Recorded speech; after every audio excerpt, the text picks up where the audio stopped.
Without a doubt, the question I see most people ask when they're about to start in leatherwork is, what tools do I need to get started? What should I buy to get me started?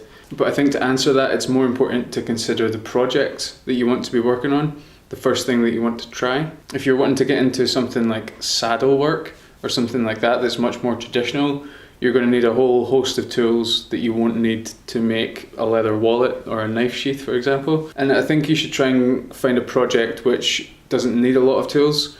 There's a lot of things that you can do just with maybe an awl, a needle and thread, and a sharp knife, you know. That also means that you're not going to spend a huge amount of money up front on all these tools that you won't need. And if you're not spending a lot of money on tools, that means that you can maybe buy some nicer leather for your first project. Something that I personally would recommend is to use natural undyed leather and just keep it that way, because I think it's quite important to learn how leather behaves over time and how it kind of ages. So I think having natural sort of undyed leather is a good way to do that. I think when you finish your first project, you should take some nice photos of it that kind of show the colour and things like that. And then you can come back to it and you can compare it over time against those photos to see how it ages. Because leather does darken a lot over time, and it's something that you should learn firsthand, I think.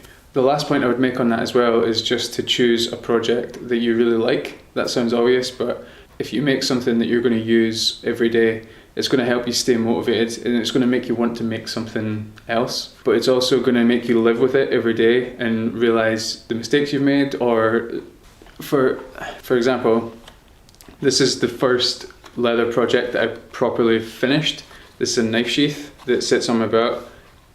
I know everything that I've done wrong on this sheath, and sometimes it bugs me to look at it, but even with all the mistakes and everything, the techniques that I've used are sound, and I'll never need another sheath for this knife.